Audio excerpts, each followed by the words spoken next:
नमस्कार, news night के एक और अंक में आप सभी दर्शकों का बहुत बहुत स्वागत है। मैं हूं असीम मिश्रा। आज भारत ने पाकिस्तान पर एक और स्ट्राइक किया है और यह स्ट्राइक है इकोनॉमिक स्ट्राइक का, यानी भारत अब पाकिस्तान की आर्थिक तौर पर कमर तोड़ेगा। आयात पर प्रतिबंध से पहले से ही कर्ज, महंगाई और बेरोजगारी से जूझ रही पाकिस्तानी इकोनॉमी की हालत और भी खराब होगी। पाकिस्तान में बेरोजगारी बढ़ेगी और जनता दाने दाने की मोहताज हो जाएगी। दिखाएंगे ये पूरी खबर विस्तार से और करेंगे इस पर विशेष चर्चा भी। साथ ही खबर दिखाएंगे भारत और अंगोला के बीच मजबूत होते रिश्तों की भी।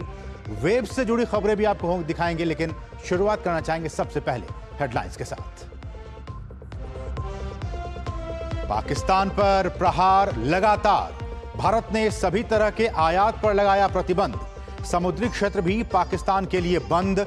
डाक और पार्सल सेवाओं पर रोक।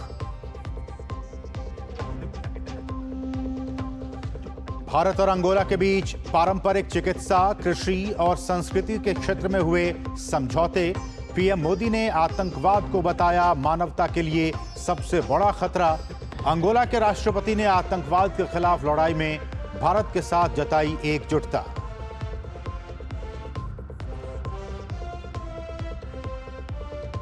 शिमला की संजौली मस्जिद को गिराने का आदेश। कोर्ट ने बताया पूरी तरह से अवैध। कहा नियमों को ताक पर रखकर बनाई गई मस्जिद। वक्फ बोर्ड पेश नहीं कर पाया वैलिड डॉक्यूमेंट। वेब समिट में एवीजीसी एक्सआर क्षेत्र में कई पहलों का उद्घाटन। केंद्रीय मंत्री अश्विनी वैष्णव ने मीडिया और मनोरंजन के क्षेत्र में वैश्विक नेता बनने की भारत की क्षमता पर दिया जोर।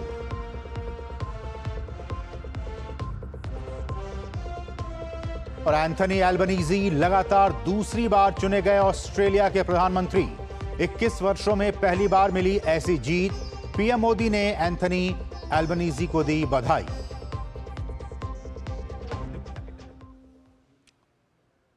और शुरुआत आज की सबसे महत्वपूर्ण खबर के साथ। कश्मीर के पहलगाम में हुए आतंकी हमले के बाद से भारत और पाकिस्तान के बीच रिश्तों में और भी दूरी आ गई है।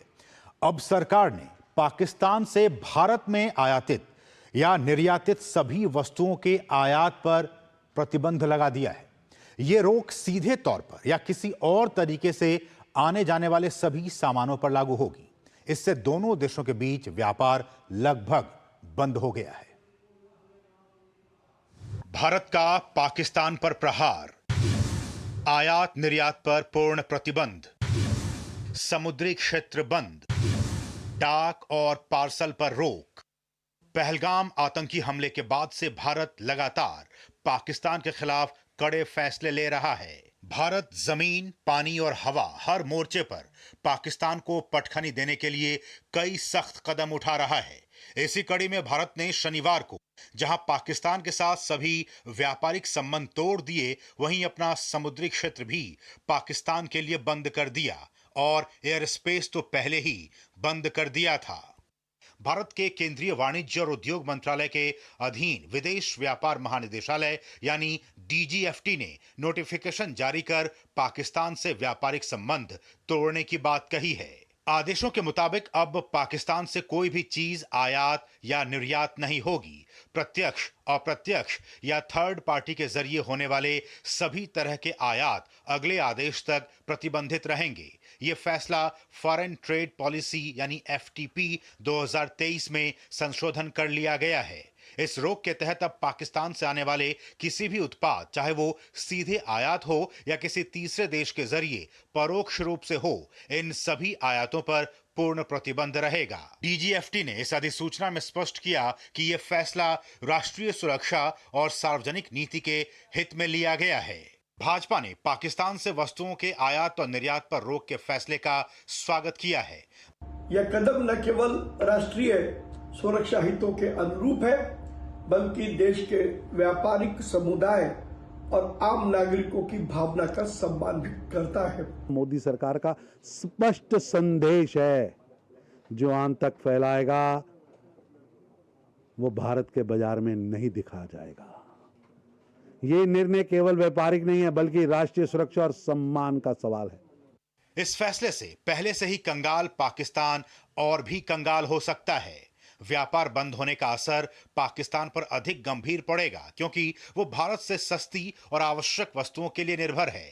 14 फरवरी 2019 को पुलवामा आतंकी हमले के बाद भारत पाकिस्तान के बीच व्यापारिक संबंधों में कमी आई थी। 22 अप्रैल 2025 को पहलगाम आतंकी हमले के बाद भारत पाकिस्तान के बीच आयात निर्यात पूरी तरह प्रतिबंधित हो गया है। व्यापार बंद होने से ज्यादा नुकसान पाकिस्तान के उन व्यापारियों को होगा जो दुबई के जरिए अपना माल भारत भेजते हैं। भारत सरकार के पाकिस्तान के साथ व्यापार संबंध खत्म करने के फैसले का सीधा असर उन व्यापारिक सौदों पर पड़ेगा जिनमें पाकिस्तान से वस्तुओं का आयात होता था या जहां पाकिस्तान किसी सप्लाई चेन का हिस्सा था, क्योंकि भारत सरकार ने साफ संदेश दिया है कि अगले आदेश तक यह फैसला लागू रहेगा। वहीं भारतीय नौसेना ने भी एक आदेश जारी कर अपना समुद्री क्षेत्र पाकिस्तान के लिए बंद कर दिया है।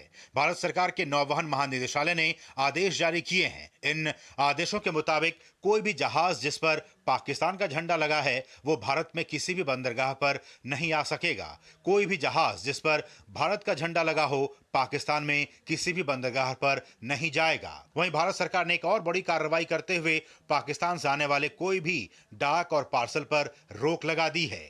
इन सख्त कदमों से साफ है कि भारत अब कूटनीति के साथ साथ आर्थिक और व्यापारिक मोर्चे पर भी पाकिस्तान को सबक सिखा रहा है। सिंधु जल संधि, पाकिस्तान से आयात पर प्रतिबंध और अंतर्राष्ट्रीय मंचों पर पाकिस्तान की छवि को लेकर सख्त अभियान ये दिखाता है कि भारत अब आतंकवाद को सिर्फ सैन्य नहीं बल्कि बहुआयामी रणनीति से जवाब दे रहा है। Bureau report, DD news. तो पाकिस्तान पर लगातार भारत का जो प्रहार है वो जारी है और आज के इस फैसले ने पाकिस्तान की कमर तोड़ने का काम करेगा। इकोनॉमिक तौर पर कह सकते हैं इसे सर्जिकल स्ट्राइक। क्या कुछ है इस इकोनॉमिक स्ट्राइक का मतलब क्या है, हम आपको बताएंगे इस ग्राफिक्स के जरिए। वीडियो वॉल पे पाकिस्तान पर इकोनॉमिक सर्जिकल स्ट्राइक करने का काम भारत ने किया है। और सबसे पहले कि ये जो इंपोर्ट एक्सपोर्ट की बात हम कर रहे हैं, तो भारत क्या आयात होता था पाकिस्तान से, भारत क्या वहां से लेता था, तो ये देखिए 2024-25 में पाकिस्तान से केवल 0.42 मिलियन डॉलर का आयात वहां से होता था। यानी कि भारत जो है वो पाकिस्तान से 0.42 मिलियन का ही आयात करता था। और इस आयात में तांबा की बात हो जाए, तांबे के सामान की बात हो जाए, खाद्य फल और सूखे मेवे हम वहां से इंपोर्ट किया करते थे पाकिस्तान से, ये सारी चीजें। उसके अलावा कपास की बात हो, नमक की बात हो, सेंधा नमक की बात हो, सल्फर और मिट्टी और पत्थर, ये कुछ चीजें जो हैं वो हम पाकिस्तान से इंपोर्ट किया करते थे। इसलिए हम कह रहे हैं कि क्या आयात होता था पाकिस्तान से। जैविक रसायन, खनिज ईंधन और प्लास्टिक के उत्पाद जो हैं ये सारी चीजें हम पाकिस्तान से इंपोर्ट किया करते 2024-25 में। हम आपको बताएंगे कि ये सालों साल धीरे धीरे घटता ही आ जा रहा था। जो ट्रेड है, आपसी व्यापार, वो धीरे धीरे घटता ही जा रहा था। उसके अलावा ऊन की बात हो, कांच के बने पदार्थ हो, कच्ची खाल और चमड़ा, ये सारी ऐसी चीजें हैं जो कि हम पाकिस्तान से इंपोर्ट किया करते थे। अगले साइड पर चलेंगे और हम आपको बताएंगे कि भारत क्या वहां पे एक्सपोर्ट करता है बीते वर्षों में और अभी भी भारत क्या कुछ वहां पे एक्सपोर्ट करता है। तो जैविक और अजैविक केमिकल की बात हो जाए, मेडिकल जो है, जो इक्विपमेंट्स है उसकी बात हो जाए, दवाइयों की बात हो जाए, कृषि उत्पाद, कपास और सूती धागा, ये सारी चीजें जो हैं वो भारत एक्सपोर्ट किया करता था पाकिस्तान को। चीनी, प्लास्टिक, मशीनरी सामान, ये भी भारत कहीं ना कहीं एक्सपोर्ट करने का काम पाकिस्तान को करता था। ये सारी चीजें हम आपको बता रहे हैं। अब पाकिस्तान की ये जो आज का फैसला है जिसमें कि भारत सरकार ने ये कह दिया है कि अब किसी तरह के इंपोर्ट पर टोटली बैन होगा, इसका पाकिस्तान की इकोनॉमी पर क्या प्रभाव पड़ेगा। तो खाद्य पदार्थों की किल्लत हो जाएगी। बहुत सारी चीजें हम वहां पे भेजा करते थे और इंपोर्ट वहां से होता था, तो खाद्य पदार्थों, दवाओं और अन्य आवश्यक वस्तुओं की कमी वहां पे हो जाएगी, क्योंकि हम जानते हैं कि भारत काफी बड़ी मात्रा में इसको एक्सपोर्ट करता था और वहां के लोग उसका यूज करते थे।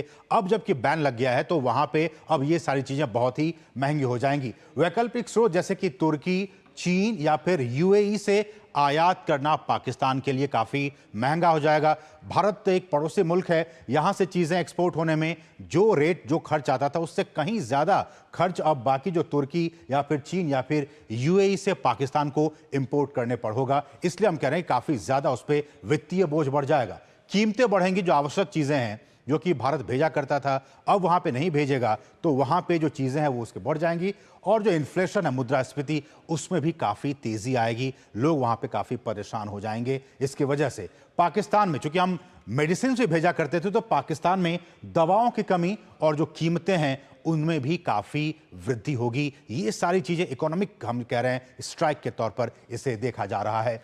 स्वास्थ्य सेवाएं होंगी इससे काफ़ी प्रभावित, क्योंकि मेडिकल इक्विपमेंट्स की बात हो, मेडिसिन की बात हो, ये सारी चीज़ें भारत पाकिस्तान को भेजा करता था, अब इस पर पूर्ण तरह से प्रतिबंध लग गया है। आयात बिल, हम कह रहे हैं कि अब उससे जो इंपोर्ट बाकी देशों से वो करेगा, उससे उसका इंपोर्ट बिल जो है वो काफ़ी बढ़ेगा और इससे विदेशी मुद्रा भंडार पर अतिरिक्त दबाव पड़ेगा, क्योंकि पाकिस्तान के पास विदेशी मुद्रा भंडार के नाम पर बहुत ही जीरो है, बहुत ही कम है और इस फैसले के बाद से पाकिस्तान पर इसका और भी वित्तीय बोझ काफी बढ़ जाएगा। अप्रैल 2024 से, पिछले साल अप्रैल 2024 से इस साल 2025 तक, जनवरी तक, पाकिस्तान से $4,20,000 का हमने इंपोर्ट किया। आप सोचिए, $4,20,000 का भारत ने इंपोर्ट किया, आयात किया है 2024 और 25 की बात की जाए तो। लेकिन ठीक इसी वर्ष, इसी वित्तीय वर्ष यानी 2023 से 2024 की बात की जाए तो $28,60,000 का भारत इंपोर्ट करता था, यानी कि 2023-24 में काफ़ी ज़्यादा था और 2024-25 में घटकर ये बहुत ही कम हो गया। तो लगातार जो भारत है वो वहाँ इंपोर्ट कम करता जा रहा है, चाहे वो पुलवामा अटैक की बात हो उसके बाद से भी, और जो भारत ने एक दिया था मोस्ट फेवर्ड नेशन का दर्जा, उन तमाम चीज़ों को छीनने के बाद से लगातार पाकिस्तान पर जो है वो भारत की मार पड़ी है। और इस फैसले के बाद सब कह सकते हैं कि पाकिस्तान की कमर टूटने वाली है, दाने दाने के लिए मोहताज हो जाएगा पाकिस्तान। इस पर करेंगे विशेष चर्चा, लेकिन उससे पहले रुकेंगे एक बहुत ही छोटे से ब्रेक के लिए। आप देखते रहिए TD news. Do you feel conscious while smiling? Say goodbye to your worries because an orthodontist can help you feel confident. Be it a child, a teenager, or even a working professional, braces and aligners can help you get that stunning smile. Consult your nearest orthodontist. To learn more, visit the Indian Orthodontic Society's website, bracesspecialists.com. विभाग अनेक, complaint box 1। किसी भी सरकारी दफ्तर, विभाग या bank से जुड़ी शिकायत के लिए pgportal.gov.in पर जाएं, रजिस्टर करें, संबंधित विभाग चुनें, शिकायत दर्ज करें और ट्रैकिंग आईडी नोट करें। एसएमएस या ईमेल पर एक्नॉलेजमेंट पाएं और शिकायत का जवाब सीधे मंत्रालय से प्राप्त करें। अब तक 1,12,00,000 से अधिक भारतीयों ने भरोसा जताया। सीपी ग्राम्स, आपकी हर शिकायत का हल। अभी शिकायत दर्ज करें pgportal.gov.in।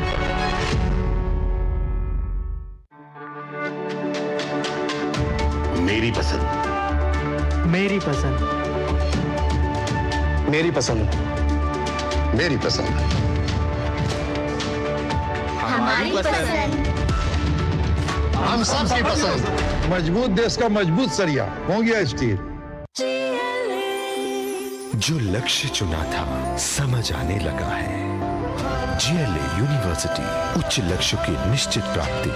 पापा पूछेंगे नहीं 800 रुपीस की एंड ऑफ सेमेस्टर पार्टी के बारे में? मम्मी आज सुनी 680। अरे अपडेट क्या है बच्चे ने? भी मैं आपके फैमिली ग्रुप में। खर्चा तो हुआ ना? पहली बार हिसाब दिया है बेटे ने। फैमिली ग्रुप पे पाइए फैमिली से पेमेंट अपडेट्स। भीम, भारत का भरोसा, भारत का अपना पेमेंट ऐप।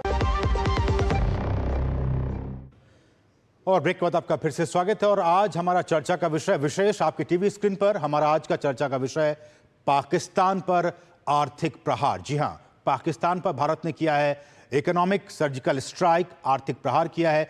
क्या है इसके मायने, कितना इंपैक्ट पड़ेगा पाकिस्तान इकोनॉमी पर? हमारे साथ इस पर चर्चा करने के लिए इस वक्त दो बहुत ही खास मेहमान जुड़ चुके हैं। हमारे साथ हैं अजय सहाय जी, जो कि डीजी हैं और सीईओ हैं फियो से। आपकी टीवी स्क्रीन पर अब दिखाई देंगे। अजय जी, आपका सर बहुत बहुत स्वागत, अजय सहाय जी। और साथ ही साथ हमारे साथ एक बहुत ही खास मेहमान, दूसरे वरिष्ठ पत्रकार शेखर अय्यर जी। शेखर सर, आपका भी बहुत बहुत स्वागत। सबसे पहले अजय सर, मैं आपके पास आना चाहूंगा, और जिस तरह से भारत ने ये फैसला लिया पहलगाम अटैक के बाद से कि धीरे धीरे हम तमाम वो रिश्ते हैं जो कि पाकिस्तान के साथ थे उसको अब खत्म करते जा रहे हैं, और इसी कड़ी में आज भारत ने ये फैसला लिया कि जो इंपोर्ट है पाकिस्तान से, जो भारत आता था, हम उसको बिल्कुल ही बंद कर देंगे, उस पर बैन लगा देंगे। इसका सीधा इम्पैक्ट पाकिस्तान की इकोनॉमी पर कितना पड़ेगा? देखिए, अगर अब भारत जो पाकिस्तान को एक्सपोर्ट कर रहा था और जो हम वहां से इंपोर्ट कर रहे हैं, तो उसमें अगर आप देखिए तो हमारे एक्सपोर्ट्स जो पाकिस्तान को करीब करीब $500 बिलियन से भी कम है, 445 बिलियन डॉलर है। और हमारा अगर ओवरऑल एक्सपोर्ट देखिए तो वो पिछले साल हमने 10 महीने में बात करेंगे $390 बिलियन का एक्सपोर्ट किया है। तो हम अब पाकिस्तान के ऊपर किसी तरह से डिपेंडेंट नहीं है।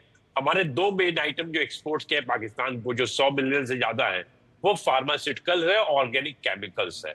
दोनों पाकिस्तान के लिए बहुत इंपॉर्टेंट है और इंडिया इन दोनों प्रोडक्ट में बहुत ही ज्यादा कॉस्ट कॉम्पिटिटिव भी है। तो अगर हम फार्मास्यूटिकल हमारा पाकिस्तान में नहीं जाता, पाकिस्तान फार्मा प्रोडक्ट वो चाइना से नहीं मंगा सकता, टर्की से नहीं मंगा सकता, यूएई से नहीं मंगा सकता, उसको उसके लिए यूरोप में जाना पड़ेगा। यूरोप में फार्मा प्रोडक्ट में रफली इंडिया की कंपेरिजन में 4 से 10 गुना प्राइसेस ज्यादा है। तो उसका पाकिस्तान की जो जनता है उसके ऊपर मेडिसिन जितनी ज्यादा महंगी होगी कि उसका प्रतिकूल पड़ेगा। वो खरीद ही नहीं पाएंगे उस मेडिसिन को। जी हाँ, ऑर्गेनिक केमिकल भी डिफरेंट इंडस्ट्री में यूज हो रहा है और उसके ना होने से अगर भारत से नहीं मिलता है और पाकिस्तान कहीं और से उसको लाता है तो उसकी कॉस्ट भी बढ़ेगी। इंडिया से जब भी भारत का ट्रेड था, इवन अगर वो दुबई के थ्रू जा रहा था, सी रूट के थ्रू जा रहा था, तब भी वो मोस्ट इफेक्टिव फ्रेट के कारण होता था। तो अब अगर ये रूट खत्म हो गया, हमने ट्रांसशिपमेंट की बात भी खत्म कर दी है, हमने ट्रांजिट की बात भी खत्म कर दी, हमने थर्ड कंट्री एक्सपोर्ट की बात खत्म कर दी है, तो पाकिस्तान को भारत के प्रोडक्ट जो है वो नहीं मिलेंगे। उसका पाकिस्तान की इकोनॉमी पे, पाकिस्तान की जनता पे, दूसरे पे भी, दोनों के ऊपर काफी गहरा प्रभाव पड़ेगा। और सर, जैसा कि हमने कहा कि इससे जो उनका जो फॉरेन एक्सचेंज रिजर्व है ऑलरेडी उनके पास बहुत कम है, बहुत ही वो थिन स्टेट में आ गया है। ऐसे में इसका इम्पैक्ट उनके फॉरेन एक्सचेंज पर और इन्फ्लेशन रेट पर कितना इम्पैक्ट पड़ेगा? देखिए, भारत को उनका एक्सपोर्ट बहुत ज्यादा नहीं था, लेकिन अगर जो भारत से इंपोर्ट कर रहे थे, अगर वो दूसरे कंट्री से इंपोर्ट करने जाएंगे तो उनकी कॉस्ट इतनी ज्यादा पड़ेगी। उन्होंने सही कहा, उनके फॉरेन एक्सचेंज पे प्रेशर पड़ेगा। अगर भारत से वो सामान ले रहे तो वो $500 बिलियन का था, अभी वही सामान वो दूसरे कंट्री से लेने जाएंगे, उनको $1.5 से $2 बिलियन देने पड़ेंगे। तो जो इकोनॉमी ऑलरेडी इस तरह की सिचुएशन में है, वो शायद एक एडिशनल बर्डन ऑफ $1-1.5 बिलियन का होगा, वो नहीं ले पाएगी। और इसका इन्फ्लेशन पे भी इफेक्ट पड़ेगा, बिकॉज अगर आप ज्यादा फॉरेन एक्सचेंज कर रहे हैं, इंपोर्ट प्राइसेस आपकी बढ़ रही, पाकिस्तान की करेंसी भी और डिवैल्यूएट होगी जिस तरह की सिचुएशन है, तो इन्फ्लेशन वहां बहुत ज्यादा बढ़ेगा। ऐसे में सर हम देखें कि पिछले दिनों IMF से उसने ऋण मांगा था, IMF ने दिया भी था, लेकिन आपको लगता है कि इस भारत से इस झगड़े के बाद से और इस जो स्थिति अभी है उसके बाद से अंतर्राष्ट्रीय समुदाय भी, क्या लगता है कि ऐसी स्थिति में पाकिस्तान का साथ देगा, पाकिस्तान का सहयोग करेगा, और अगर करता भी है तो इसकी कितनी बड़ी कीमत पाकिस्तान को चुकानी पड़ेगी? देखिए, जहां तक अंतर्राष्ट्रीय समुदाय की बात है, सभी ने जिस तरह का अटैक हुआ है टूरिस्ट के ऊपर, सभी ने उसकी निंदा की और सभी कंट्री भारत के साथ आए हैं। दो ऑफ कोर्स डिप्लोमेटिक स्टेज पे जाके चाइना का अपना अलग कंसिडरेशन है पाकिस्तान के लिए, वहां पे वो उसको सपोर्ट करता है, लेकिन जहां तक इस सिचुएशन की बात है, वर्ल्ड का हर कंट्री इंडिया के साथ है और इसकी पाकिस्तान को बहुत बड़ा खामियाजा भुगतना पड़ेगा। वो खामियाजा खाली इकोनॉमी पे भी नहीं रहेगा, पाकिस्तान का जो स्टेचर है वर्ल्ड में ऐसे भी बहुत नीचे था और जिस तरह की गतिविधियां हो रही है, प्रॉब्ली इंटरनेशनल कम्युनिटी को फेस करने में पाकिस्तान को बहुत ज्यादा चैलेंजेस आएंगे। और बीते दिनों हमने पुलवामा अटैक के बाद से मोस्ट फेवर्ड नेशन का दर्जा भी उनसे छीन लिया था। नहीं, बिल्कुल, पाकिस्तान को हमें मोस्ट फेवर्ड नेशन बहुत पहले छीन लेना चाहिए, बिकॉज उन्होंने हमें कभी मोस्ट फेवर्ड नेशन नहीं दिया था, जबकि हमने सभी को, पाकिस्तान को भी मोस्ट फेवर्ड नेशन ट्रीटमेंट दिया था। इसीलिए आप देखते हैं कि 2019 के बाद से इंडिया का पाकिस्तान के साथ ट्रेड बहुत कम हो गया है, बिकॉज जिस तरह की हरकतें पास में हुई है। और हम ये भी देखते हैं कि जब किसी दो देशों के बीच में संबंध अच्छे हैं तो आर्थिक संबंध भी अच्छे होते हैं, और जब संबंध अच्छे नहीं होते तो उसका प्रभाव आर्थिक संबंधों पर भी पड़ता है। बिल्कुल बिल्कुल। शेखर सर हमारे साथ जुड़े हुए हैं, वरिष्ठ पत्रकार हैं।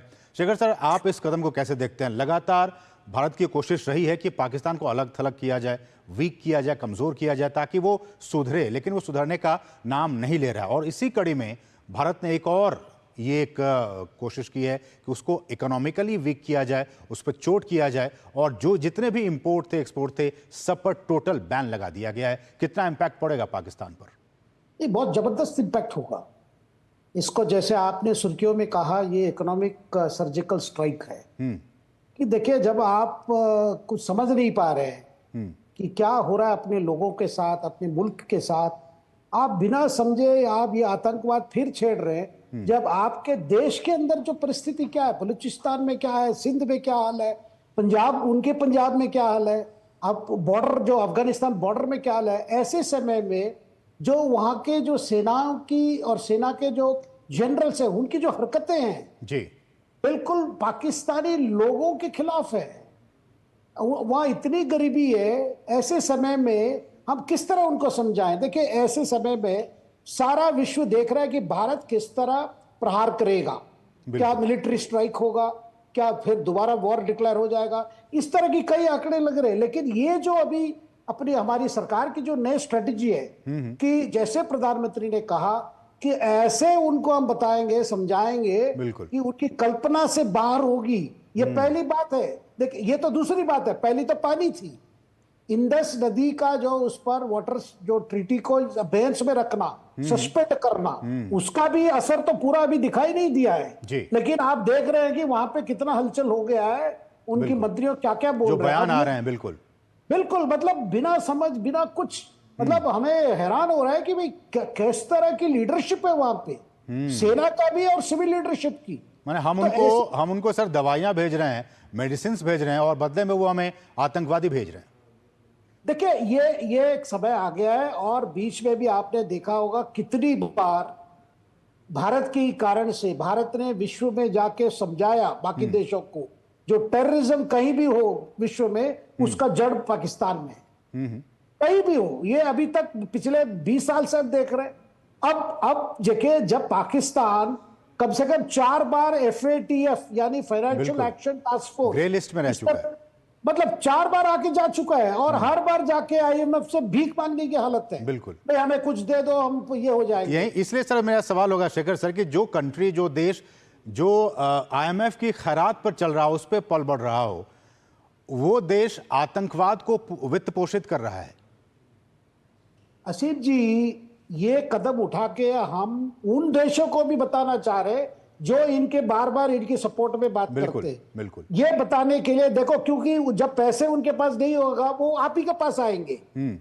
तब आप याद रखिए ये क्यों बंद हुआ, क्यों इनकी हालत इस तरफ पहुंची, इसकी कारण क्या है। आप एक तरफ आतंकवाद को एक्सपोर्ट करोगे तो आपसे कौन सी चीजें हम इंपोर्ट करेंगे, तो आप ऐसे ही एक्सपोर्ट करते जाओ। देखिए, ये बिल्कुल मैं समझ रहा हूं सरकार की कदम सही कदम है। आज भी पाकिस्तान में इतनी बवाल मची हुई है, उनको समझ नहीं आ रहा कि भारत क्या करेगा, कैसे करेगा, कब क्या होगा। इसीलिए आप जो फायरिंग अभी देख रहे थे, वो मतलब छेड़ने की कोशिश कर रहे हैं, क्योंकि उनकी स्ट्रैटेजी नहीं, उनकी स्ट्रैटेजी क्लियर है असीम जी। जो हम भारतीय लोग समझ पा रहे हैं क्या है कि आप LOC में या IB में बॉर्डर पे कुछ ऐसा कुछ काम कर दो, फिर भारत उन पर कार्रवाई करेगी, बिल्कुल करेगी। लेकिन उसके बाद अगर छोटा मोटा युद्ध हो जाएगा, फिर ये रोके जाएंगे, कहेंगे भाई सीजफायर करा दो, तब कहेंगे भाई हम जीत गए। ये वाला इस बार ऐसे नहीं होगा। देखिए, आजकल अगर बड़ी कार्रवाई होगी इस बार, नहीं कार्रवाई होगी, लेकिन इतनी कन्वेंशनल वॉर नहीं होगी। भाई हम वॉर डिक्लेयर करके हमें अपनी आर्थिक स्थिति को क्यों खराब करें। हम दूसरे आर्थिक दौड़ पे हैं, हम आत्मनिर्भरता की दौड़ पे हैं। इन चीजों को जिस तरह निपटाना है वही निपटाएंगे, क्योंकि पाकिस्तान के पास खोने के लिए कुछ भी नहीं है, लेकिन भारत के पास गंवाने के लिए बहुत कुछ है। भारत नहीं चाहेगा कि इस तरह से कन्वेंशन वॉर में वो पार्टिसिपेट करे। भाई असीम जी, मैं इसलिए कह रहा हूं, देखिए लगातार विपक्ष, खास करके कांग्रेस की क्या वो चीज बनी है, भाई आप युद्ध क्यों डिक्लेयर नहीं कर रहे हो, कार्रवाई क्यों नहीं कर रहे हो, कुछ करो कुछ करो। ये दबाव इसलिए डाल रहे राजनीतिक कारण से, लेकिन ये समझ नहीं पा रहे कि अगर सरकार सोच समझ के हर कदम को एग्जामिन करके, मिलिट्री हो नॉन मिलिट्री हो, ऑलरेडी एक्सरसाइजेस चल रहे हैं, आपके एयरफोर्स, नेवी, आर्मी की तरफ से पूरी तैयारी चल रही है हर कॉन्सिक्वेंसेस को मुकाबले करने के। लेकिन इस तरह के जो कदम है, आज जैसे कदम है, मैं मानता हूं इस आजकल की जो जमाने में इसी तरह की जो टैक्टिक्स है वो आपको ज्यादा फल देता है। बिल्कुल बिल्कुल। ऐसे में अजय सर आपके पास आना चाहूंगा कि ये जो बैन लगाया है, कुछ लोग ये कह रहे हैं कि बहुत ज्यादा इम्पैक्ट नहीं पड़ेगा, लेकिन जैसा कि हमने फिगर्स में भी बताया कि कितने का व्यापार 2023-24 की बात कर ली जाए, काफ़ी वहाँ पे हमने देखा कि काफ़ी ज़्यादा इंपोर्ट एक्सपोर्ट भारत और पाकिस्तान के बीच हो रहे थे। लेकिन उसके बाद से 2024-25 में जनवरी तक की बात की जाए, उसमें बहुत ही ड्रास्टिकली कमी आई है। तो जो लोग ये कह रहे हैं कि बहुत ज़्यादा इम्पैक्ट नहीं पड़ेगा, मुझे लगता है कि पाकिस्तान और पाकिस्तान इकोनॉमी पर भारत ने ये जो चोट किया है, इसका इम्पैक्ट काफ़ी दूर तक और काफ़ी देर तक इसको महसूस करेगा पाकिस्तान। देखिए, जो लोग कह रहे हैं कि पाकिस्तान की इकोनॉमी के ऊपर असर नहीं पड़ेगा, वो शायद भारत की इकोनॉमी को बेस बना के ये बात करते हैं। हम जब पाकिस्तान की बात करते हैं तो हमें पाकिस्तान की छोटी सी इकोनॉमी को देखना होगा, और उस इकोनॉमी के लिए भारत का जो भी पाकिस्तान को एक्सपोर्ट है वो बहुत इंपॉर्टेंट एक्सपोर्ट है। बिल्कुल, हम कोई कई 3 ट्रिलियन 4 ट्रिलियन इकोनॉमी की बात नहीं कर रहे हैं, हम पाकिस्तान जैसे देश की बात कर रहे हैं। तो अगर पाकिस्तान जैसे देश को 100 मिलियन भी बहुत भारी पड़ेगा, और इसलिए भारी पड़ेगा कि इसमें जो प्रोडक्ट हम एक्सपोर्ट कर रहे हैं वो इकोनॉमी के लिए बहुत एसेंशियल है, या वो हमारे कंज्यूमर पॉइंट ऑफ व्यू से बहुत इंपॉर्टेंट है, या वो इंडस्ट्री के पॉइंट ऑफ व्यू से बहुत इंपॉर्टेंट प्रोडक्ट है। इसीलिए इकोनॉमी पे उसका असर जरूर दिखेगा। पाकिस्तान भी शायद अभी उतना रियलाइज नहीं कर रहा कि किस इम्पैक्ट तक होगा। हम उनको ऑटो कंपोनेंट बेचते हैं, ऑटो कंपोनेंट में इंडिया सबसे कॉम्पिटिटिव कंट्री है। तो कल अगर उनको ऑटो कंपोनेंट कहीं और टर्की और किसी और कंट्री से लाना पड़ेगा, किस प्राइस पे आएगा, कितनी कॉस्ट पड़ेगा, कंज्यूमर उसको कहां तक भर पाएगा, वो एक बहुत बड़ा इश्यू है जो पाकिस्तान के लिए आने वाले दिनों में एक बहुत बड़ा क्वेश्चन लेके आ रहा है। हाँ, और जो चीज़ें सर हम वहाँ से इंपोर्ट करते हैं, ऐसा तो नहीं है कि सिर्फ पाकिस्तान ही उसको एक्सपोर्ट करता है। हमारे पास तो चूंकि बाकी देशों के साथ हमारे बहुत अच्छे संबंध हैं, हम वहाँ से भी उसको इंपोर्ट कर सकते हैं। सर, हम खाली जब $4,20,000 की बात कर रहे हैं तो वो हम किसी एक छोटे से भी प्रोविंस से इंपोर्ट कर सकते हैं, हमारे ऊपर कोई फर्क नहीं पड़ता। कॉपर की बात करें, कॉपर इंडिया में इतना हो रहा है, कॉपर हम इतना $1 बिलियन इंपोर्ट कर रहे हैं, और अगर हमें वो $30 बिलियन कॉपर पाकिस्तान से नहीं आता तो हमारी इकोनॉमी में क्या फर्क पड़ेगा? हमारी इकोनॉमी में कोई फर्क नहीं पड़ेगा, बिकॉज उनका टोटल एक्सपोर्ट ही हमें $420 लाख का है, जो कि एकदम इनसिग्निफिकेंट है। हमारा इंपोर्ट देखिए $700 बिलियन का है, बहुत ज्यादा, और वो हम वहां $0.4 बिलियन की बात कर रहे हैं। तो ये कहीं कंपैरिजन कहीं हो ही नहीं सकता। जिस तरह का ऐसा कोई कंपैरिजन जो कि थोड़ा इम्पैक्टफुल हो, वो कहीं नजर ही नहीं आ रहा है इसमें। एक और डिसीजन आज गवर्नमेंट ने लिया अजय सर, उन्होंने ये कहा कि पाकिस्तानी झंडा लगा जहाज कोई भारत के पोर्ट पे नहीं आएगा, या फिर भारतीय झंडा लगा हुआ जो जहाज है वो पाकिस्तान पोर्ट पर नहीं जाएगा। जो डाक और जो पार्सल है वो भी बिल्कुल उसको बैन लगा दिया गया है। ये भी बहुत ही इंपैक्टफुल होगा पाकिस्तान इकोनॉमी के लिए, उस पर चोट करने के लिए। बिल्कुल, ये हमारे लिए, आप अगर देखो सामरिक दृष्टि से देखिए तब भी इम्पोर्टेंट है। कल वो पार्सल में क्या आ रहा आप नहीं जान रहे हैं। हमारे नहीं लगता कि ये पार्सल के पाकिस्तान के ऊपर कोई बहुत ज्यादा इकोनॉमी होगा, क्योंकि ऐसा कोई पाकिस्तान हमें कोरियर से कोई ऐसी चीजें भेज नहीं रहा है। लेकिन पाकिस्तान फ्लैगशिप ना आने का कारण ज्यादातर हम उसको मिलिट्री एंगल से देख रहे हैं, ना कि कमर्शियल एंगल से। पाकिस्तान को कोई फ्लैग का हुआ शिप हमारे यहाँ आते ही नहीं होगा। अगर कोई 1-2 आते होंगे क्योंकि उनके पास शिप ही है ही नहीं, वो हमारे पास क्या शिप भेजेंगे। शेखर सर, आपकी प्रतिक्रिया?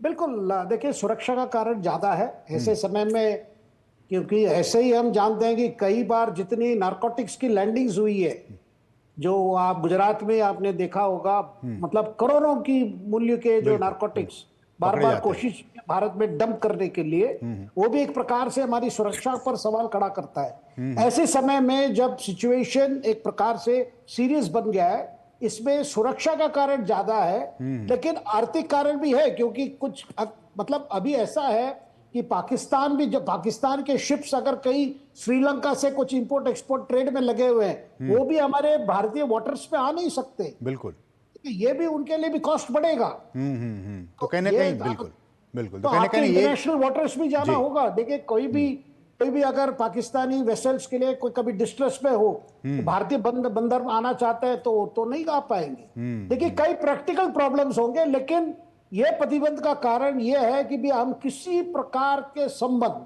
हम नहीं चाहते जब तक ये टेररिज्म का ये जो खेल चल रहा है, ये जो दंगा नाच जो चल रहा है, इसको बंद करें। अब की बार चूंकि प्रधानमंत्री ने साफ कह दिया है कि आप सोच भी नहीं सकते उससे ज़्यादा हम उस पर वार करने वाले हैं पाकिस्तान पर।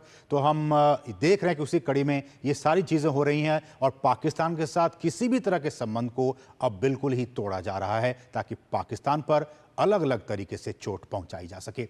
बहुत बहुत शुक्रिया हमारे साथ जुड़ने के लिए अजय सर हमारे साथ, और शेखर सर आप दोनों का ही बहुत बहुत शुक्रिया इस चर्चा में पार्टिसिपेट करने के लिए। बढ़ेंगे आगे रखेंगे छोटे से ब्रेक के लिए, और ब्रेक के बाद जब वापस आएंगे तो आपको दिखाएंगे भारत और अंगोला के बीच बढ़ता सहयोग, किस तरह से दोनों देशों के बीच सहयोग बढ़ता जा रहा है।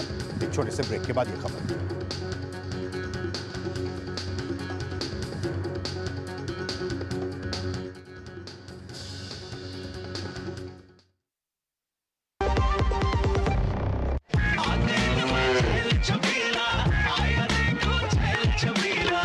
एक कपिला, अरे भाई सब एक ही जैसा होता है। ये लो साधारण पशु आहार।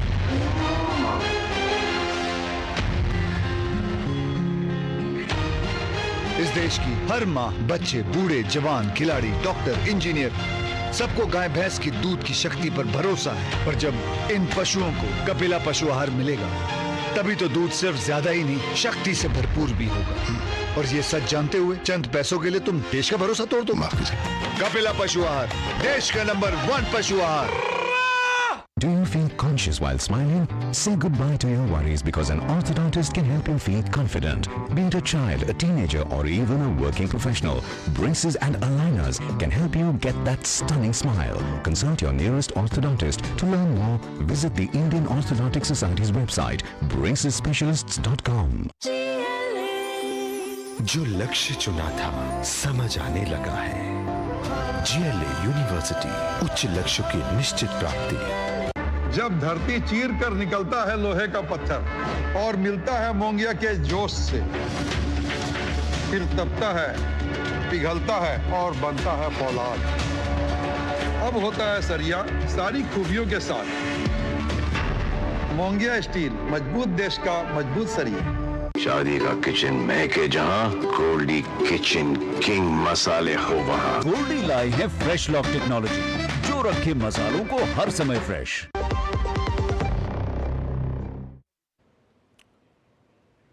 और ब्रेक के बाद आपका फिर से स्वागत है। बढ़ेंगे आगे। अंगोला के राष्ट्रपति जोआओ मैनुअल गोंजाल्वेस लोरेंको ने आज नई दिल्ली में प्रधानमंत्री नरेंद्र मोदी से मुलाकात की। हैदराबाद हाउस में दोनों देशों के बीच प्रतिनिधिमंडल स्तर की बातचीत हुई और जिसके बाद कई क्षेत्रों में सहयोग बढ़ाने पर फैसला किया गया। 38 वर्ष में अंगोला के किसी राष्ट्रपति का पहला भारत दौरा। दिल्ली के हैदराबाद हाउस में प्रधानमंत्री नरेंद्र मोदी और राष्ट्रपति जोआओ मैनुअल गोंसाल्वेस लोरेंको की बैठक हुई तो द्विपक्षीय सहयोग में विस्तार से जुड़े बड़े फैसले हुए। प्रतिनिधिमंडल स्तर की वार्ता के बाद दोनों देशों में सहमति पत्रों का आदान प्रदान हुआ। इनमें कृषि और आयुर्वेद एवं परंपरागत चिकित्सा पद्धतियों में सहयोग से जुड़े MOU शामिल हैं। भारत अंगोला सांस्कृतिक सहयोग कार्यक्रम 2025-29 के निर्णय के साथ साथ अंतर्राष्ट्रीय सौर ऊर्जा गठबंधन में अंगोला की सदस्यता संबंधी फ्रेमवर्क एग्रीमेंट भी सौंपा गया। साझा वक्तव्य में दोनों देशों ने आतंक के खिलाफ लड़ाई में एकजुटता की बात कही। हम एक मत है कि आतंकवाद मानवता के लिए सबसे बड़ा खतरा है। पहलगाम में हुए आतंकी हमले में मारे गए लोगों के प्रति राष्ट्रपति लोरेंसो और अंगोला की संवेदनाओं के लिए मैं उनका आभार व्यक्त किया। We are committed to take firm and decisive action against terrorists and those who support them. We thank Angola for their support in our fight against cross-border terrorism. फैसला हुआ कि भारत अंगोला के साथ डिजिटल सार्वजनिक अवसंरचना, अंतरिक्ष प्रौद्योगिकी और क्षमता निर्माण में अपने अनुभव साझा करेगा। साथ ही स्वास्थ्य सेवा, हीरा प्रसंस्करण, उर्वरक और महत्वपूर्ण खनिजों के क्षेत्र में भी सहयोग बढ़ाया जाएगा। हमने अपनी एनर्जी साझेदारी को व्यापक बनाने का निर्णय लिया है। मुझे यह घोषणा करते हुए खुशी है कि अंगोला की सेनाओं के आधुनिकीकरण के लिए $200 मिलियन की डिफेंस क्रेडिट लाइन को स्वीकृति दी गई है। रक्षा प्लेटफॉर्म्स के रिपेयर और ओवरहॉल और सप्लाई पर भी बात हुई है। पीएम ने अफ्रीकी देशों के साथ भारत के बढ़ते सहयोग को रेखांकित किया। उन्होंने बीते एक दशक में इसमें हुई प्रगति की चर्चा की। पिछले 10 वर्षों में हमने अफ्रीका में 17 नई एम्बेसीज खोली है। $12 बिलियन से अधिक की क्रेडिट लाइंस अफ्रीका के लिए आवंटित की गई है। साथ ही अफ्रीका के देशों को $700 मिलियन की ग्रांट सहायता दी गई है। अफ्रीका के 8 देशों में वोकेशनल ट्रेनिंग सेंटर खोले गए हैं। अफ्रीका के 5 देशों के साथ हम डिजिटल पब्लिक इंफ्रास्ट्रक्चर में सहयोग कर रहे हैं। अंगोला के राष्ट्रपति ने भारत के साथ रिश्तों को अहम बताया। उन्होंने भारत से मिलने वाले सहयोग पर आभार भी जताया। इससे पहले शनिवार सुबह राष्ट्रपति भवन में अतिथि राष्ट्रपति का औपचारिक स्वागत हुआ। राष्ट्रपति और पीएम ने अंगोला के राष्ट्रपति का गर्मजोशी से अभिनंदन किया। दक्षिण पश्चिमी अफ्रीका का प्रमुख देश अंगोला अपने तेल और खनिजों के भंडारों के लिए महत्वपूर्ण माना जाता है। तेजी से बढ़ती इस अर्थव्यवस्था से भारत के व्यापार संबंध भी लगातार बढ़ रहे हैं। बहुराष्ट्रीय मंचों पर भारत और अंगोला एक दूसरे का समर्थन और सहयोग करते रहे हैं। अफ्रीकी संघ का अध्यक्ष होने के नाते अंगोला वैश्विक दक्षिण की भी महत्वपूर्ण आवाज है। अंगोला के राष्ट्रपति ने राजघाट पहुंचकर राष्ट्रपिता महात्मा गांधी को श्रद्धा सुमन भी अर्पित किए। उर्मिलेश चंद्रशेखर और अखिलेश सुमन के साथ ब्यूरो रिपोर्ट, डीडी न्यूज। तो ये जानना आपके लिए बहुत ही महत्वपूर्ण है कि ये जो अंगोला है उसका क्या महत्व है भारत के लिए, भारत की विदेश नीति में अंगोला कितना महत्वपूर्ण स्थान रखता है। इसलिए ये कुछ ग्राफिक्स पॉइंटर्स आपकी जानकारी के लिए बहुत ज़रूरी है जानना कि क्या है अंगोला का महत्व भारत के लिए। तो अंगोला जो है वो दक्षिण अफ्रीका के पश्चिमी तट पर स्थित एक देश है और दक्षिण अफ्रीका का पश्चिमी तट अंगोला को रणनीतिक रूप से काफ़ी महत्वपूर्ण बनाता है और इसमें संसाधनों और आर्थिक क्षमता वाला एक बहुत ही प्रमुख तेल उत्पादक देश है अंगोला। उसके बाद अंगोला नामीबिया, बोत्सवाना, जाम्बिया और कांगो की सीमा तक ये देश फैला हुआ है। बहुत ही महत्वपूर्ण रणनीतिक तौर पर अफ्रीका में दूसरा सबसे बड़ा तेल उत्पादक देश है अंगोला। हम जानते हैं कि इस लिहाज से काफ़ी महत्वपूर्ण हो जाता है इसका इंपॉर्टेंस। और अंगोला भारत के लिए कितना अहम है इस पर अगर निगाह डालें तो अंगोला भारत को ऊर्जा सुरक्षा, एनर्जी सिक्योरिटी वो प्रदान करता है। अंगोला भारत का मध्य और दक्षिणी अफ्रीका में एक एंट्री पॉइंट है, एंट्री गेट है, एक प्रवेश द्वार है। साथ ही साथ एनर्जी की बात कर ली जाए, व्यापार की बात कर ली जाए, विकास के क्षेत्र में भारत अंगोला साझेदारी जो है वो काफ़ी अहम है। इसके अलावा एग्रीकल्चर की बात हो, स्वास्थ्य की बात हो, डिजिटल बुनियादी ढांचे में विस्तार का अवसर भी प्रदान करता है ये दोनों देश एक दूसरे को। और अब तीसरी बात यह कि भारत अंगोला के जो द्विपक्षीय और राजनीतिक संबंध हैं वो कैसे हैं। तो भारत और अंगोला के बीच संबंध जो है वो काफ़ी जीवंत हैं, ऊर्जा साझेदारी पर आधारित है और साथ ही साथ भारत ने पुर्तगाली औपनिवेशिक शासन के खिलाफ अंगोला का समर्थन किया था। बहुत ही महत्व 1985 में अंगोला के साथ औपचारिक तौर पर जो डिप्लोमेटिक रिलेशन हैं वो इस्टेब्लिश किए गए थे और भारत और अंगोला का विभिन्न बहुपक्षीय मंचों पर भी सहयोग लगातार रहा है। इसके अलावा भारत और अंगोला ने संयुक्त आयोग की स्थापना के लिए एक समझौते पर भी हस्ताक्षर किया है। 7 दिसंबर 2020 को पहली भारत और अंगोला संयुक्त आयोग की बैठक हुई थी और अंगोला में भारतीयों की संख्या आप देखिए लगभग 7,000 है और लगभग 200 भारतीय कंपनियां जो हैं वो वहां पे कार्यरत हैं, अलग अलग क्षेत्रों में अंगोला में काम करती हैं। तो इसलिए भी कह रहे थे दक्षिण अफ्रीका का ये जो देश अंगोला है उसका बहुत ही स्ट्रैटेजिक इंपॉर्टेंस है भारत के लिए और इसलिए भी इस दौरे को, इस यात्रा को बहुत ही महत्वपूर्ण माना जा रहा है। बढ़ेंगे आगे, रुकेंगे छोटे से ब्रेक के लिए और ब्रेक के बाद जब वापस आएंगे तो आपको दिखाएंगे पूरी खबर। संजौली मस्जिद को गिराने का आदेश दे दिया गया है। क्या है ये पूरी खबर, एक छोटे से ब्रेक के बाद।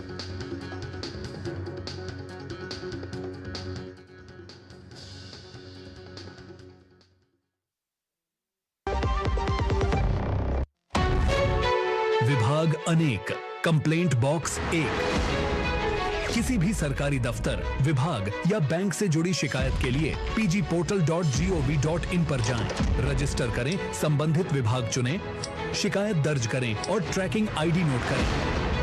एसएमएस या ईमेल पर एक्नॉलेजमेंट पाएं और शिकायत का जवाब सीधे मंत्रालय से प्राप्त करें। अब तक 1,12,00,000 से अधिक भारतीयों ने भरोसा जताया। सीपी ग्राम्स, आपकी हर शिकायत का हल। अभी शिकायत दर्ज करें pgportal.gov.in। Do you feel conscious while smiling? Say goodbye to your worries because an orthodontist can help you feel confident. Be it a child, a teenager, or even a working professional, braces and aligners can help you get that stunning smile. Consult your nearest orthodontist. To learn more, visit the Indian Orthodontic Society's website, bracesspecialists.com. जो लक्ष्य चुना था समझ आने लगा है। GLA university, उच्च लक्ष्यों की निश्चित प्राप्ति।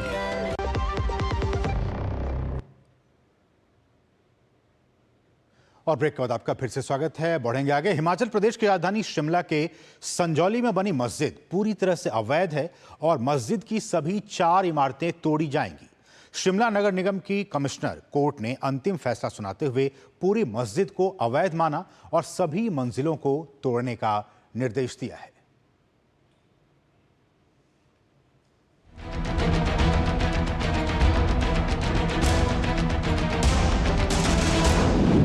संजौली मस्जिद पूरी तरह अवैध। मस्जिद के पूरे ढांचे को गिराने का आदेश। नियमों को ताक पर रखकर बनाई गई मस्जिद। वक्फ वकील नहीं पेश कर पाए कागजात। हिमाचल प्रदेश की राजधानी शिमला के बहुचर्चित संजौली मस्जिद विवाद में निगम आयुक्त कोर्ट ने बड़ा फैसला सुनाया है। कमिश्नर कोर्ट ने संजौली मस्जिद को पूरी तरह से अवैध करार दिया है और इसे पूरी तरह से हटाने के आदेश दिए हैं। इससे पहले कोर्ट ने मस्जिद की ऊपरी 3 मंजिलों को अवैध बताया था और बाकी निचली 2 मंजिलों को लेकर वक्फ बोर्ड को मालिकाना हक के दस्तावेज पेश करने को कहा था। कोर्ट की सुनवाई में वक्फ बोर्ड मालिकाना हक के दस्तावेज पेश नहीं कर पाया, जिसके बाद कमिश्नर कोर्ट ने मस्जिद को अवैध बताते हुए उसे पूरी तरह से तोड़ने के आदेश दे दिए। कमिश्नर साहब के कोर्ट ने इस पूरी संजौली मस्जिद को गिराने का ऑर्डर जो है वो पारित कर दिया है। जो 2 फ्लोर जो बचे थे, ग्राउंड फ्लोर और फर्स्ट फ्लोर, उनको भी पूर्ण तरीके से अवैध एमसी कोर्ट ने माना है और उनको भी गिराने का आदेश आज कर दिया है। वक्फ बोर्ड के वकील ने कोर्ट में कहा कि इस जगह मस्जिद 1947 से पहले की थी, जिस पर वक्फ बोर्ड का अधिकार है। हालांकि इसे पुख्ता करने के लिए वक्फ बोर्ड कोर्ट में सही दस्तावेज पेश नहीं कर पाया। कोर्ट ने वक्फ बोर्ड से पूछा कि यदि मस्जिद 1947 से पहले की थी तो पुरानी मस्जिद को तोड़कर नई मस्जिद बनाने के लिए नगर निगम से नक्शा सहित अन्य जरूरी अनुमति क्यों नहीं ली गई। कोर्ट ने कहा कि नियमों को ताक पर रखकर सारी मस्जिद बनाई गई है और ये पूरी मस्जिद अवैध है, जिसे तुरंत गिराया जाए। गौर करने वाली बात है कि मस्जिद के ऊपर की 3 मंजिलों को तोड़ने का आदेश निगम आयुक्त बीते साल 5 अक्टूबर को दे चुके हैं। इसके बाद से ही मस्जिद को तोड़ने का काम चल रहा था, लेकिन अब ताजा आदेश के बाद संजौली में रिहायशी इलाके में बनी मस्जिद को पूरी तरह हटाना होगा। मस्जिद को तोड़ने का काम वक्फ बोर्ड और संजौली मस्जिद कमेटी को खुद करना होगा। निगम आयुक्त कोर्ट में ये केस 15 वर्षों से चल रहा था। इस मामले में अब तक 50 से भी ज्यादा बार सुनवाई हो चुकी है। 31 अगस्त 2024 को शिमला के महेली में 2 समुदायों के बीच मारपीट हुई, जिसके बाद संजौली मस्जिद विवाद उठा और हिंदू संगठनों ने प्रदर्शन किया। 11 सितंबर को संजौली मस्जिद कमेटी ने अवैध बताए जा रहे हिस्से को हटाने की पेशकश की थी। 5 अक्टूबर को नगर निगम आयुक्त की अदालत ने मस्जिद की 3 मंजिलें तोड़ने को मंजूरी दी। इसके बाद इस मामले पर आयुक्त और अतिरिक्त जिला एवं सत्र न्यायाधीश की अदालत में काफी समय तक सुनवाई चली। अतिरिक्त जिला एवं सत्र न्यायाधीश की अदालत से भी मुस्लिम समुदाय के पक्ष में निर्णय नहीं आया था। Bureau report, DD news. और यहाँ रुके एक और छोटे से ब्रेक के लिए, और ब्रेक के बाद जब वापस आएंगे तो आपको दिखाएंगे वेब्स 2025 से जुड़ी कुछ अहम खबरें एक छोटे से ब्रेक के बाद।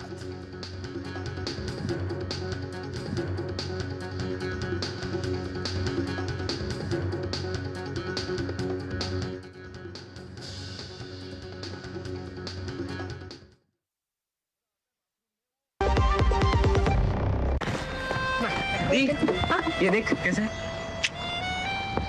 हैप्पी बर्थडे भाई। दिखा। हाँ मेरा फेवरेट कलर। हमेशा शॉपिंग।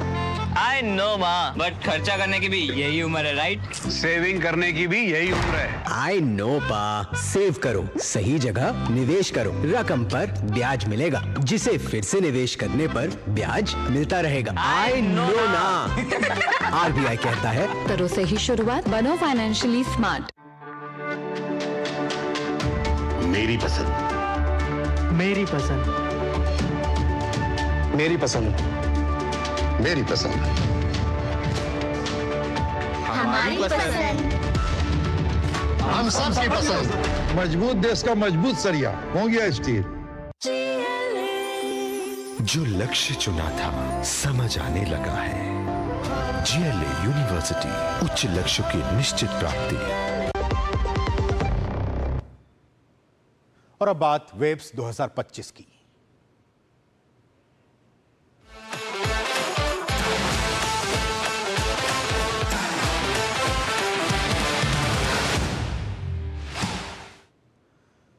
और मुंबई के जियो कन्वेंशन सेंटर में world audio visual and entertainment summit यानी वेव्स 2025 जारी है। 1 से 4 मई तक चलने वाले इस आयोजन में भारतीय फिल्म जगत के वैश्विक विस्तार के उद्देश्य से करीब 90 से ज्यादा देश हिस्सा ले रहे हैं। इस रिपोर्ट का ये आपको दिखाते हैं।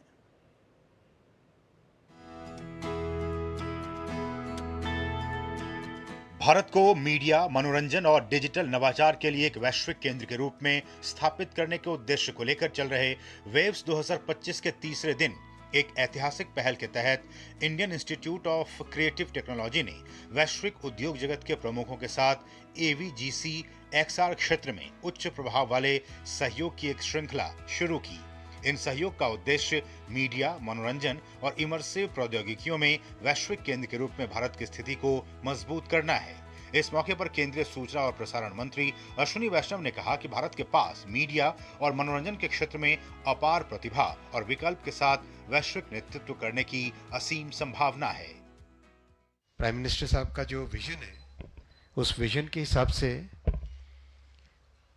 भारत मीडिया और एंटरटेनमेंट में ग्लोबल लीडरशिप लेने की ताकत रखता है। I look forward to more and more inputs from the industry participants.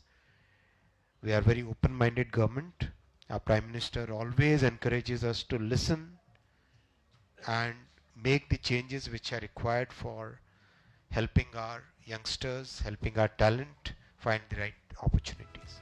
Waves के live, immersive and digital experience How Sports Leagues are Driving Innovation सत्र में पूर्व भारतीय क्रिकेटर अनिल कुंबले, UTT के सह संस्थापक वीटा दानी, ऑस्ट्रेलिया के पूर्व क्रिकेटर मैथ्यू हेडन और ड्रीम सेट गो के CEO मनीष शाह ने हिस्सा लिया। इस सत्र के दौरान खेल जगत को और अधिक मनोरंजक बनाने के लिए इसमें नवाचार और तकनीक के समावेश पर जोर दिया गया। सत्र के दौरान पूर्व क्रिकेटर अनिल कुंबले ने कहा कि क्रिकेट जगत में खेल के प्रसारण में काफी बदलाव आया है, जो कि भारत और दुनिया में खेल जगत की प्रगति के लिए काफी महत्वपूर्ण है। Like you said, most of the innovations that have come in cricket have been broadcast driven. Whether it was the speed gun at the start of when it first came in to understand what the speeds at which the bowlers were bowling at, to what it is now. Even data, cricket has always produced data. Every ball produces millions of data points. But for all of that to be assimilated and ensured that people can dice it through has been thanks to broadcast. And they have come through with various statistics and all of that. Web सम्मेलन के एक अन्य सत्र media in India past 25 years and journey ahead to 2047 में जियो स्टार के vice chairman Uday Shankar ने हिस्सा लिया। उन्होंने भारत में मीडिया के विकास से जुड़े विभिन्न पहलुओं पर चर्चा की। उन्होंने कहा कि OTT प्लेटफॉर्म्स की बढ़ती लोकप्रियता के बीच अब जरूरत है इसकी गुणवत्ता और तकनीक को और बेहतर बनाने की, जिसमें कंटेंट की गुणवत्ता, नई तकनीकों का समावेश और दर्शकों के लिए मनोरंजक अनुभव बेहद अहम है। Growth of media in India, especially the visual media in this country, is one of the most spectacular stories anywhere in the world. From the launch of satellite television, which almost snuck in from, in the absence of a regulation and determined effort from outside and through local enterprise, to the time that this is one of the most deeply penetrated, video market now. सूचना एवं प्रसारण सचिव संजय जाजू ने मुंबई में चल रहे waves शिखर सम्मेलन को प्रधानमंत्री नरेंद्र मोदी की परिकल्पना का साकार रूप बताया। उन्होंने कहा कि वेव्स 2025 का आयोजन शानदार तरीके से चल रहा है और वेव्स बाजार में अभी तक करीब 1000 करोड़ की खरीद फरोख्त हो चुकी है। वेव्स बाजार में लगभग 1000 करोड़ की खरीद फरोख्त अभी तक हो चुकी है। बहुत सारे सेशंस, थॉट लीडर्स का आना, उनकी नेटवर्किंग, उनकी कॉन्वर्सेशंस, ये सब हमारे देश की मीडिया और एंटरटेनमेंट इंडस्ट्री को आगे बढ़ाने में एक मील का पत्थर बनकर साबित होगी, ऐसी हमें कल्पना है। वेव्स समिट की महत्वाकांक्षी पहल वेव्स बाजार मीडिया और मनोरंजन उद्योग में अंतर्राष्ट्रीय सहयोग को बढ़ावा देने के लिए एक प्रभावी उपकरण के रूप में उभरी है। विभिन्न देशों के रचनाकारों को निवेशकों और खरीदारों से जोड़कर उनके बीच सहयोग को बढ़ावा देने के लिए तैयार की गई ये पहल भारत को कंटेंट के व्यावसायीकरण के लिए एक रणनीतिक केंद्र बनाने के लिए तैयार है। Bureau report, DD news.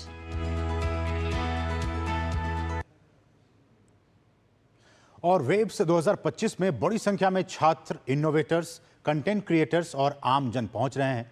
Summit में प्रसार भारती पवेलियन में भी बड़ी संख्या में फिल्मी सितारों और दर्शकों के आकर्षण का केंद्र वो बना हुआ है।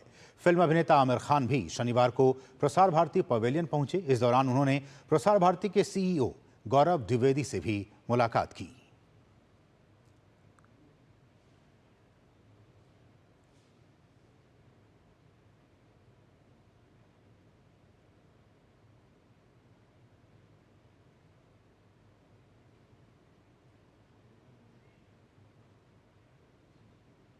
तो ये थी खबरें वेव्स से जुड़ी हुई।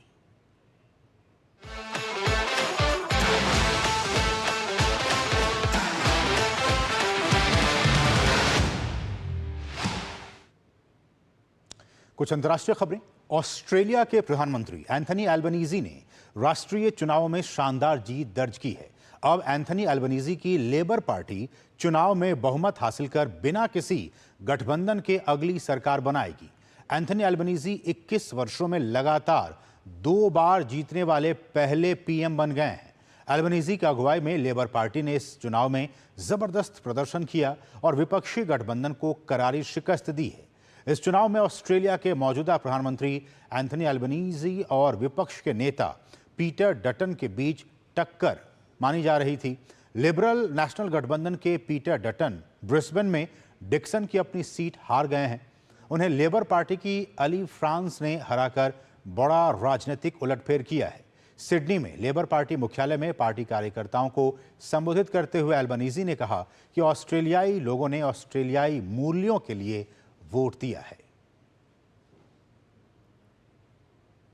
और प्रधानमंत्री नरेंद्र मोदी ने एंथनी एल्बनीजी को उनकी शानदार जीत और एक बार फिर ऑस्ट्रेलिया का प्रधानमंत्री बनने पर उन्हें बधाई दी है। उन्होंने एक्स पर लिखा कि एंथनी एल्बनीज को ऑस्ट्रेलिया के प्रधानमंत्री के रूप में शानदार जीत और पुनः निर्वाचित होने पर बधाई। ये मजबूत जनादेश आपके नेतृत्व में ऑस्ट्रेलियाई लोगों के स्थायी विश्वास को दर्शाता है। मैं भारत ऑस्ट्रेलिया व्यापक रणनीतिक साझेदारी को और प्रगाढ़ बनाने और हिंद प्रशांत क्षेत्र में शांति, स्थिरता व समृद्धि के लिए हमारे साझा दृष्टिकोण को आगे बढ़ाने के लिए मिलकर काम करने के लिए उत्सुक हूं। और अब देखिए आप कुछ और खबरें फटाफट अंदाज में। आप देखिए इन खबरों को और मुझे और हमारी पूरी टीम को दीजिए अनुमति। नमस्कार। गोवा के शिरगांव में श्री लहराई यात्रा के दौरान भगदड़ में 6 लोगों की मौत हो गई। हादसे में 26 से ज्यादा लोग घायल हुए। राष्ट्रपति द्रौपदी मुर्मू और प्रधानमंत्री नरेंद्र मोदी ने गोवा में हुई घटना पर दुख व्यक्त किया है। रेल मंत्री अश्विनी वैष्णव ने मुंबई में बांद्रा कुर्ला कॉम्प्लेक्स में बुलेट ट्रेन परियोजना स्थल का दौरा किया। इस दौरान केंद्रीय मंत्री ने भारत की पहली हाई स्पीड रेल कॉरिडोर की प्रगति की समीक्षा की। केंद्रीय मंत्री ने प्रमुख निर्माण क्षेत्रों का निरीक्षण किया, इंजीनियरों और अधिकारियों से बातचीत भी की। उत्तर प्रदेश में योगी सरकार की भूमि माफियाओं के खिलाफ कार्रवाई जारी है। अलीगढ़ मुस्लिम विश्वविद्यालय द्वारा काफी लंबे समय से भामोला में कब्जा की हुई 41 बीघा भूमि पर नगर निगम ने अपना कब्जा ले लिया है। इसके लिए नगर निगम ने बकायदा जमीन पर अपने बोर्ड भी लगा दिए हैं। उत्तर प्रदेश के बहराइच में जेठ माह में लगने वाले सैयद सालार मसूद गाजी की दरगाह पर मेले का आयोजन नहीं होगा। सुरक्षा को ध्यान में रखते हुए जिला प्रशासन ने मेले की अनुमति नहीं दी। गौरतलब है कि मेले का आयोजन 15 मई से होना था। छत्तीसगढ़ के गरियाबंद जिले में सुरक्षा बलों और नक्सलियों के बीच मुठभेड़ हुई है। सुरक्षा बलों ने मुठभेड़ में एक नक्सली को मार गिराया। मारे गए नक्सली के पास से एक ऑटोमेटिक राइफल, बारूद, गोली और नक्सली साहित्य भी बरामद हुए हैं। भगवान बुद्ध के पवित्र अवशेष को एक महत्वपूर्ण सांस्कृतिक और आध्यात्मिक उपलब्धि के रूप में भारत से वियतनाम के हो ची मिन सिटी लाया गया। 6 से 8 मई तक वियतनाम में मनाए जाने वाले संयुक्त राष्ट्र वैसाख दिवस समारोह का शुभारंभ हो गया है। देश भर में अवैध रूप से रह रहे बांग्लादेशियों के खिलाफ लगातार अभियान चलाया जा रहा है। इस क्रम में दिल्ली पुलिस ने बड़ी कार्रवाई की है। दक्षिण पूर्वी दिल्ली के डीसीपी रवि कुमार सिंह ने बताया कि 75 से ज्यादा अवैध बांग्लादेशियों को पकड़ा गया है। साथ ही 47 बांग्लादेशियों को हिरासत में लिया गया है और 5 भारतीय एजेंट्स को गिरफ्तार किया जा चुका है। राजस्थान में अवैध रूप से रह रहे बांग्लादेशी नागरिकों की पहचान के लिए पुलिस तलाशी अभियान चला रही है। Jaipur police commissioner Biju George Joseph ने बताया कि अब तक बांग्लादेशियों के खिलाफ सर्च ऑपरेशन में 100 से ज्यादा संदिग्ध पकड़े गए हैं। दिल्ली एनसीआर और उत्तर भारत के कई इलाकों में शनिवार को एक बार फिर बारिश हुई। बारिश के बाद दिल्ली एनसीआर का मौसम सुहाना हो गया है। मध्य प्रदेश के जबलपुर के कई हिस्सों में बारिश के साथ ओलावृष्टि भी हुई। ग्वालियर में मौसम के मिजाज में बदलाव आया है। यहाँ तेज आंधी के साथ बारिश भी हुई। देश भर के मेडिकल कॉलेजों के अंडर ग्रेजुएट कोर्सेज में दाखिल के लिए नीट यूजी परीक्षा 2025 का आयोजन रविवार 4 मई को होगा। इस बार परीक्षा के लिए 22,70,000 से अधिक अभ्यर्थियों ने पंजीकरण कराया है। नीट परीक्षा के लिए 500 से अधिक शहरों में 5,453 परीक्षा केंद्र बनाए गए हैं।